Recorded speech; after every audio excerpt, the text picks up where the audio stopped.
Good morning. Well, this morning we find ourselves at the top of what's locally called Blue Mountain here in central Ontario. Now, it's not particularly a mountain. In fact, it's not even that high. It's maybe 1,700 feet above sea level, or about 1,000 feet above ground level. But when you're working with central Ontario, which is predominantly flat, completely flat, then 1,700 feet above sea level all of a sudden becomes a mountain. And that's where we are this morning.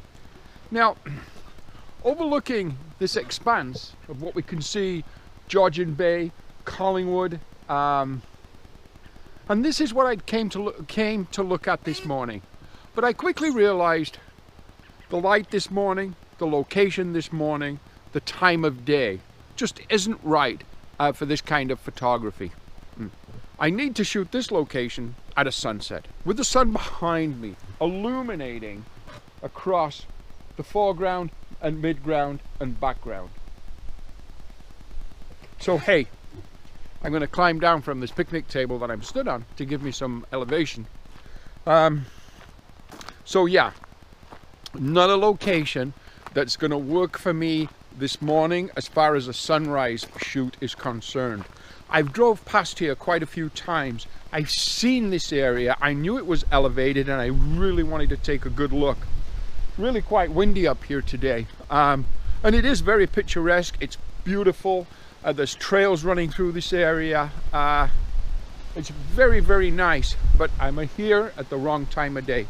Having said that, we're going to take a little bit of a look around. Just while we're here, we might as well do a little bit of a recce, see what's going on, and then we're going to move on. There's other locations this morning that we want to get out and shoot. Hey, it's Gary here with Gary Clayton Photography. Welcome to my YouTube channel. And right now, as I approach this little open area, there's a beautiful little cedar fence, and in fact, you know what, I'm just going to turn the GoPro around so you can see what I'm looking at right now. Nice little cedar fence.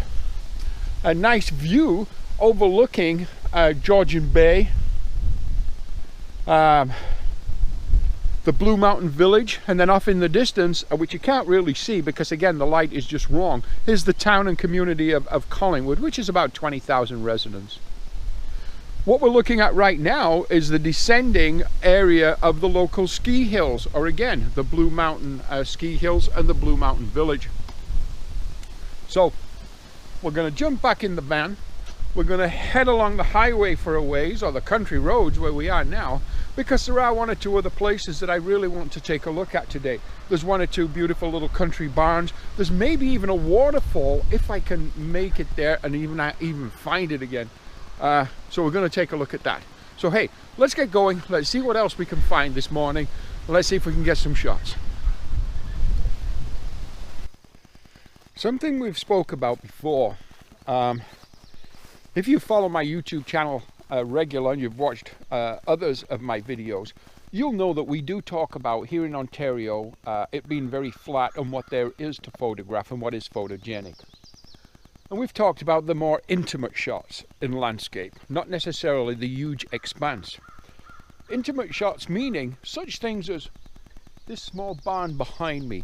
Now this small barn behind me is what I consider to be an absolutely perfect local central Ontario intimate landscape image. We're just driving down the road here. We're in the tiny little crossroads community of Banks, which has got maybe 3 or 4 homes, a barn, and that's about it. Handheld, an ISO of 400, a shutter speed of 1/125th of a second, f8. One quick shot. Hey, that's all we did. It's a beautiful little location here this morning. It's about 6:30 right now. Sun has rose behind us. There's a row of cloud back there. There's some interest in the sky. So hey, if I actually got anything from that quick handheld shot, I'm going to stick it up there right now for you to look at.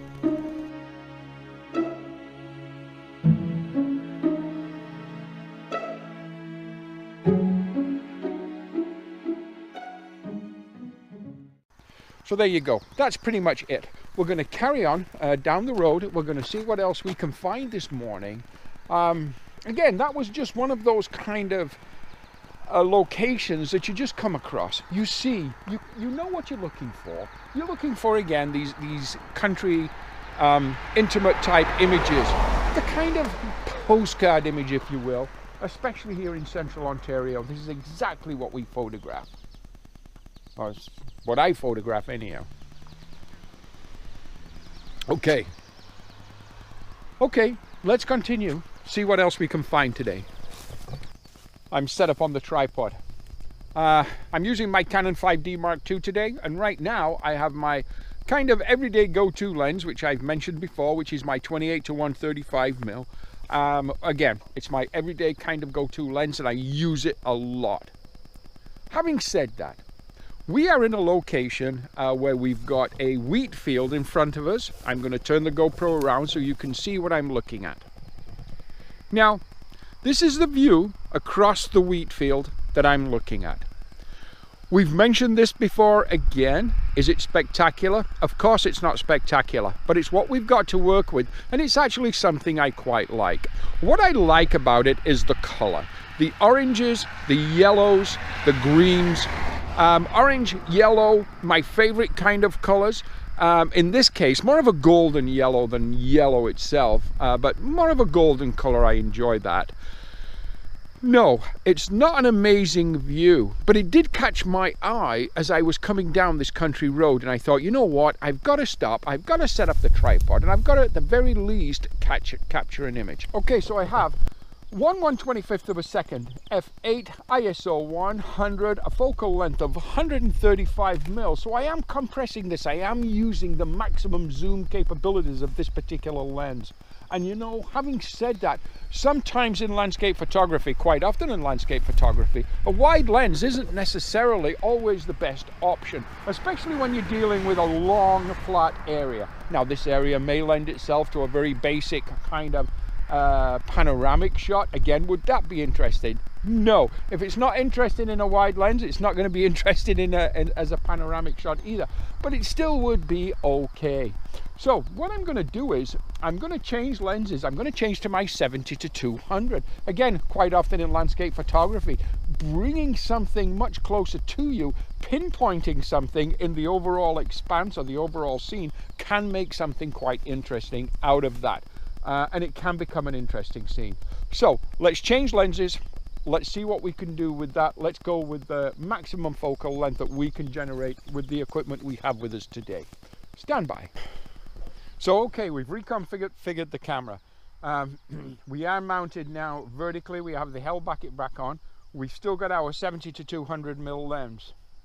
I'm going to take one quick shot of you guys right here, and that is going to tell me that this is the beginning of my panorama. I am set to a 2-second timer.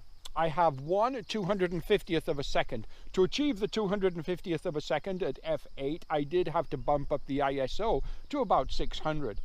That's okay. I wanted to make sure that my shutter, even though I'm on a tripod, I wanted to make sure that my shutter speed was faster than my focal length. My focal length is at 200 mil, and my shutter speed is at 1/250th of a second. That should help eliminate any blurriness in the image. I've lowered my center stand on my tripod. I'm not particularly happy with this particular tripod. This is the studio tripod I use, but it is the most solid one of the ones I have at the moment. I am looking to upgrade. Having said that, we're all set up the very, very best we think we should be, or we think we can be. So we do have a 2-second timer. We're going to take the first image right now. There's the first image. We're going to overlap by about 30 degrees. We're going to take the second image. Again, 2-second timer. There's the second image. I'm going to do that one again because you know what? I'm not 100% sure if I caught that properly. There it is. Okay, second image. We're going to move, depress the shutter, 2-second timer, third image. Move the camera. 2-second timer, depress the shutter, there's the image, move again, 2-second timer, There's my image. I'm going to do one more, which is the long expanse. 2-second timer. One shot of you guys. That tells me my panoramic sequence has ended. So there's 5, 6, 7 shots, whatever that might be, to create the panoramic shot today. Or right now of this particular scene. Hey, did we get anything from that? I haven't got a clue, but if we did, you know what's going to happen next. Boom, we're going to stick it up. If nothing happens right now, we didn't get it.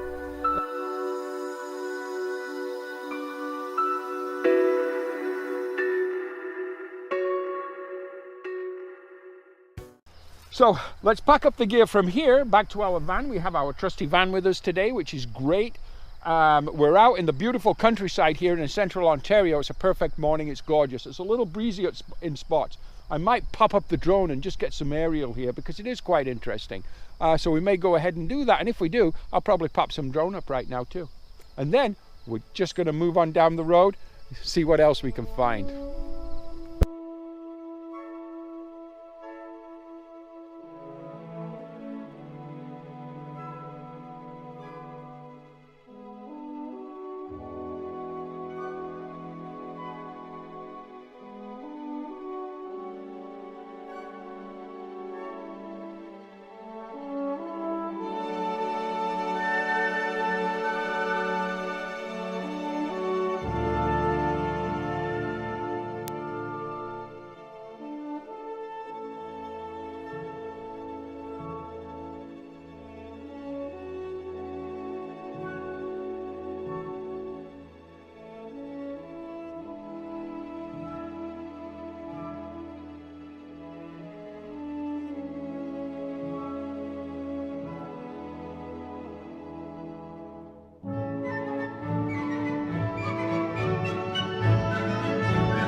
Okay, so right now we find ourselves in the small community of Eugenia. Eugenia is nestled in the Beaver Valley. We have been in the Beaver Valley before. If you recall the video on Old Baldy, I'll put up a link for that right now up there. And that's in this general area. And that's also a location we want to go back to, by the way, Old Baldy in the fall. Great for fall colors. But here it's a conservation area. It's Eugenia. Eugenia Falls. There's some information here on this area. But what we're here to look at today is a waterfall. So yeah, this is what we're going to look at. This is what maybe we'll photograph. Let's see what's going on. Let's see what it looks like. We haven't had much rain here in Ontario at all this summer. What's going across the falls as far as water's concerned, who knows? I haven't actually been to these falls for several years. But we just find ourselves here. So let's head down the trail. Little squirrels and chipmunks playing. But let's head down the trail and let's see what we can find. It really is quite an interesting trail through here. Again, part of the Bruce Trail. So let's keep going. Let's see if we can actually get a view of these waterfalls from here. It seems quite overgrown with trees, and I'm just not sure if we're going to actually get a view. Let's see.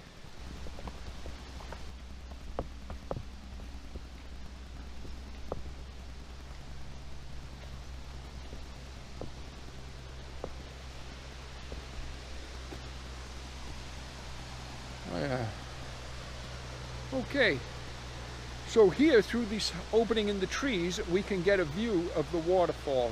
And you know what? Hey, we're here, let's set up here. Let's see what we can capture from this location. Okay. So we're set up on the tripod. Again, it's my Canon 5D Mark II and my 28 to 135mm lens.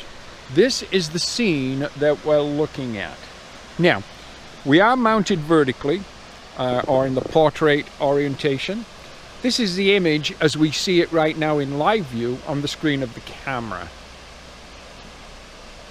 Now, traditionally, what we'll be looking at is a very slow shutter speed, or quite a slow shutter speed, to give us that silkiness in the water, to portray us a sense of movement. That's fine, and we are going to do that. But before we do that, I want to take a shot to show the sharpness of the movement. So having said that, we are set up.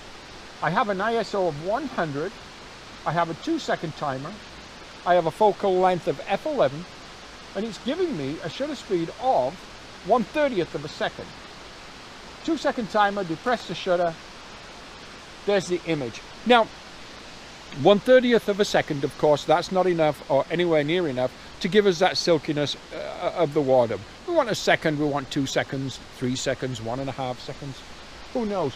Again, as Mike Brown would say, try it and see, and that's what we'll do. So, we do want to slow down that shutter speed. How are we going to do that? Well, we have the ISO on 100, fine.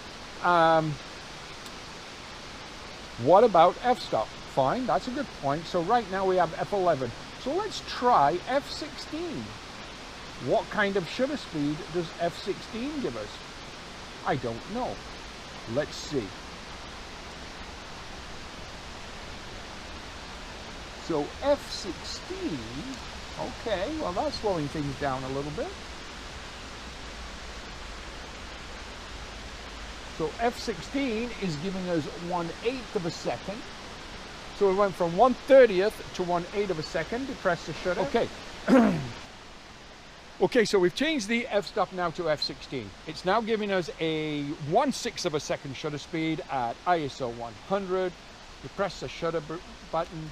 2-second timer. Boom. There's my image at 1/6 of a second. Is 1/6 of a second slow enough? Don't know. We'll know better when I get back to the studio and I have a look in Lightroom. But what else can we do? Well, we have some interesting color.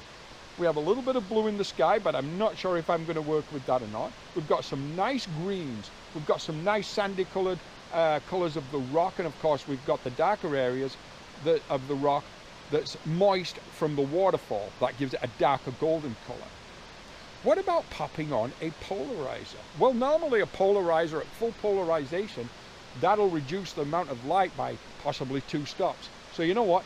We're going to go ahead, we're going to mount a polarizer on the end of this lens, and we're going to take a look and see what effect that has, and see what shutter speed we get with another 2 stops less light. Let's take a look at that. Okay.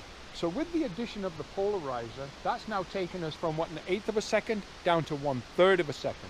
Hey, yeah, we're slowing down at every step we take here. 2-second timer. There's the image with the polarizer at 1/3 of a second. Okay, fine. I don't want to increase my f-stop number and give me a smaller aperture. I don't want to do that. f16 I think is okay. What else can I do to reduce the amount of light? What about an ND filter? Hey, that's a good point. We have 2 different systems. We have a circular variable ND filter for this lens. We also have our Corcoran Z series or Z series ND filters. Let me try the circular variable ND filter. Let's give that a try for this lens and let's see what we can do with that. Let's get that set up. Okay, so now we have mounted our circular variable ND filter. Let's see what it gives. So right now we're showing 1/6 of a second. Well, with the 2 stops of the polarizer, we were down to 1/3 of a second. Now we've gone all the way back up to 1/6 of a second, and we've applied the circular variable ND filter. Variable being the key word. Let us apply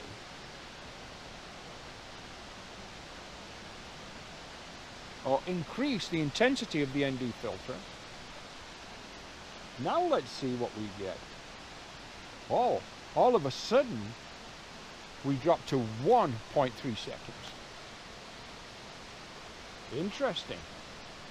Let's change, or let's apply a little more, or increase the intensity, a little more of the ND filter. Now let's see what we get. Now we're at 2.5 seconds. Now we're really starting to smooth out the water. I don't think we got the shot there. Let's 2-second timer. Why are we not getting the shot there? Well, what do you think? Interesting. We're not getting the shot because we're still set to autofocus. So this is a learning lesson. So why we're not taking the image here when I depress the shutter button, nothing's happening. That is because we have applied the variable ND filter. And when we've applied the variable ND filter with maximum kind of capacity, if you will, of the ND filter, we're not able to focus on automatic focus. So we need to back off, which we can do. We just need to back off the amount of ND filter that we have. So let's go back to no intensity on the ND filter. There you go. Now we can take a shot. Super bright, but the automatic focus did indeed focus. So let's turn that now to manual focus. Now let's apply the increase the intensity of the ND filter. There we go. Now let's see what shutter speed we get. We're getting our 2.5 seconds, 2-second timer. There's the shot this time. So what happened was, let's just change that composition slightly, because I think I moved it slightly, and I should just lock that in, by the way, but anyhow, 2-second timer. Let's take that shot again, because I moved the composition and I didn't mean to. There we go. There's a shot. Very, very, very nice shot indeed. I'm just going to try one more, slightly more to the right. Again, 2-second timer. Don't forget we're on manual focus now, because with the maximum strength of the ND filter, the camera is unable to focus. So that's why we were unable to take the image before, capture the image before. One more, just for good measure. Good. I'm liking what I'm seeing there. You know what? I had an awful time putting my words together this morning. My goodness. But anyhow, having said that, again, learning experience, lots of fun, great location. Let's take a look at that location one more time. Beautiful, beautiful scene here at Eugenia Falls in Central Ontario. Hey, and we're having a blast. Did we get anything from that shoot of that waterfall? You know what? I hope we did. We messed around. We made some changes. We applied a polarizing filter. We applied a variable ND filter. We adjusted the intensity of the ND filter to give us different shutter speeds. Some a little faster, some significantly slower, all the way down to 3.2 seconds. So that really does bring out the silkiness and the smoothness in the water for sure. You know what? Let's pack up from here. We're going to have to start heading back to town. The reason we're going to do that, I do have a client to meet with this morning, take a look at a property they want a shoot doing of. So yeah, we're going to have to pack up. We're going to have to head back, maybe grab a coffee on the way. You know what? It's been a blast. Thoroughly enjoyed being out here with you guys this morning. Please give me a like, give me a share, leave a comment. Tell your family, tell your friends, subscribe if you haven't already.